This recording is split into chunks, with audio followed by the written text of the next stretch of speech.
So let's get started. Yes, as I already said, we have a quite different approach. We have a vertical installation, so it's in generally ground mounted, but due to the vertical mounting, we have a lot of space in between the rows and nearly no impact in the rows regarding water and also light. For the crops, and as you can see here on this picture, it's from Dürmingen. It's a 2 megawatt plant. It can still be used with conventional agricultural machinery. In this case, we have 10 meters distance between the rows, and as you see, a tractor with a mowing system of 9 meter fits in between and can be used there. So what I wanted to discuss with you and show you are the arguments we see for such a system. So the question, why vertical? Last year, I was very surprised to find a study from 2040, a presentation from the bifacial workshop, which exactly addressed this topic with the vertical system. I was very surprised since we thought at that time we were the only ones working on this topic. Indeed, we were not. And they had a very humoristic approach on addressing this topic I wanted to share with you. So the question, why vertical, we already had in the past. And I think the message was, that, guys, let's have a look to the evolution. Maybe it makes sense. Why it makes sense, I wanted to show you from different aspects. We have on the one hand the agricultural aspect, some ecological aspects, the question of grid integration I already also saw in the chat is, I think, also important. Operational aspects, the question of cleaning we already addressed. And I also wanted to show you a special variant of solar fencing system. So let's start with the agriculture. We could imagine a lot of different types of usage for the space between the rows. Conventional agriculture, of course, as well as livestock farming, but also organic farming, as we see, for example, also in the Hegelbach project Max introduced to you, and also some alternative might also be ecological enhancement of the ground, but as we can see in a later part, we could also combine both together. If we're talking about the agricultural use, the conventional agriculture, we already have experience with grassland, but we think that, for example, potatoes, different types of beets or carrots also work with such a system, simply since it doesn't grow too high. If we're talking about cereals and rice, that should also be possible, but still there are some, we need to have a look how to implement, since the normal installation we have has space under the rows of about 1 meter. So we get shadowing from the crops if they grow much higher. So, for example, corn doesn't make sense at all, but for some kinds of cereals it would work. If the crops are slightly higher, we still have to, or we are able to adjust the system to make it also a little bit higher on the one hand. On the other hand, you can decrease the space you need, you take for the agriculture more to the middle and leave some spaces on the left and the right to avoid shadowing. So there are some degrees of freedom to bring this into productive cooperation between agriculture and energy production. Livestock farming, I will come back, is also an interesting approach for the system, but I will come back later when we're talking about the fencing system. If we are also looking at ecological aspects, we see also some interesting points. On the one hand, the modules, of course, when they are arranged as in our main use in Germany, they are mounted from north to south, so east-west orientation. And in Germany, and I think also in huge parts of India, we have a mainly west wind direction. This system would also have the function of reducing the wind speed at the ground. We already saw that when we construct our system in Germany.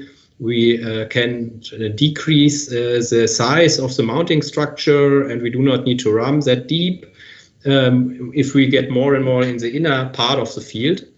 And only in the outer parts we need stronger structures to get along with the wind load, which is one of our biggest challenges. And so we can be sure that also the wind speed at the ground is decreased by such a system, which avoid, on the one hand, erosion, and also should lower the evaporation.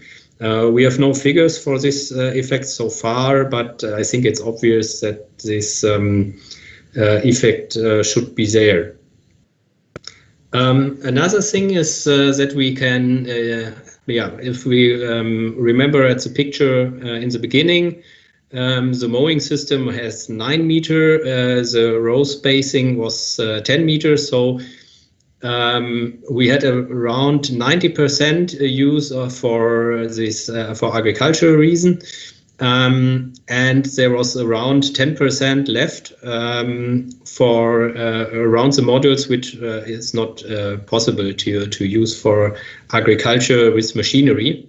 So a quite interesting approach can be to use this area for some kind of flower stripes and to increase the biological diversity and being a habitat for the fauna as well.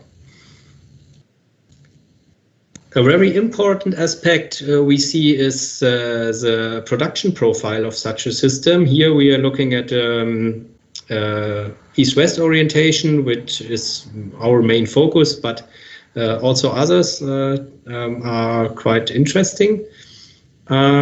If you compare both, we have here on the left-hand side the profile of a flat-mounted conventional PV system. On the other side, on the right hand, we have this vertical PV system, and we see that the peaks are more or less the same. That's indeed true, but our system has 2 peaks in the morning and the evening hours, a quite steep increase in the morning, while at noon we only have a very low production. And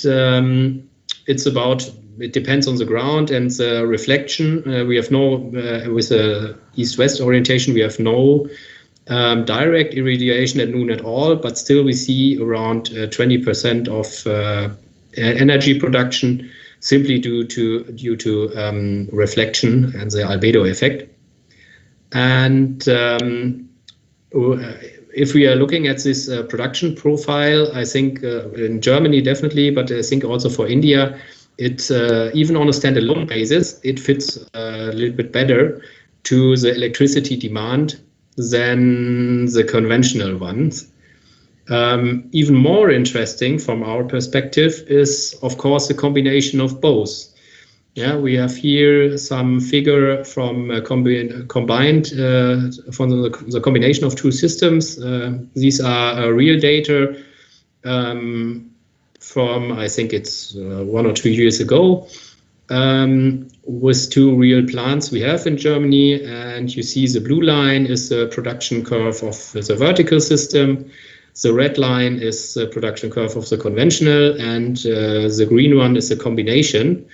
And what we see, I think, is most interesting is that we have really a strong increase in production in the early morning hours and a quite stable production during the day until the late evening hours. So that's especially interesting for getting along with the renewable energy, even to stabilize and to fit better to the electricity demand. And also for construction of this of such a system, maybe a combined system, is also quite interesting. The effect that the peak production doesn't increase as in the same way as the capacity increase. Yeah. So if we take, for example, 1 megawatt of conventional and 1 megawatt of the Next2Sun of the east-west one, we would have only a smaller increase in peak capacity we need, for example, for the transformer station. Or to put it the other way, with a given capacity of a transformer station, we could have a combined system with, let's say, 20 to even 25% additional capacity at all, or additional peak installation with the same grid. So the costs for the grid would be shared with on a higher capacity of installed PV. I also want to have a short look at this operation and maintenance. It was addressed several times today, and we also expect a positive effect of vertical installation as well on this point, simply due to the fact that it's vertical and the dust is not able to stay on top. Of course, it's still, I'm quite sure in India, it still needs to be cleaned, even if it's vertical. But we would expect that the effort needed and also the water needed to clean the system should be lower than a conventional installation. Yeah? And that's also a reason why we are very interested to install a system like this in India, since we expect some advantages also at that. On that point. Last slide I want to show you is a special installation we here use for livestock farming. In this case it's chicken, but it was also already tested with cows and with horses as well, where we combine the vertical PV system with fencing. So there is a dual use of this system. On the one hand, it's a fence to, simply to fence around the farming, and on the other hand, we have the electricity production. Or as a colleague always says, we have a fence which earns money from electricity production. In this case, we see that also the chicken obviously enjoys the shadow of the system. And we expect that for livestock farming, but also in the residential area or for industrial buildings, this is a nice opportunity to use the fence for electricity production and for generating additional electricity and income as well. So, okay, here I also have some pictures from Germany just to have some impressions. On the right-hand side, up you see a buzzard who obviously uses it for his hunting, the system. Left-hand side is the cows with the system. The lower right one is maybe not that important for India, but especially snowy regions are very, very interesting for this system, simply due to the increase in albedo effect due to the snow, and then you have very strong indirect irradiation combined with cold temperatures, which really boosts electricity production. We have some experiences from Austria and the Alps, and that's really a boost for energy production. Yeah, I wanted to finish with this picture of our plant in Dürmingen, where you can see how it fits into the landscape. And of course, I would be very happy to see some sort of system in India within the next years. Thanks a lot for your attention, and I'm looking forward to the discussion.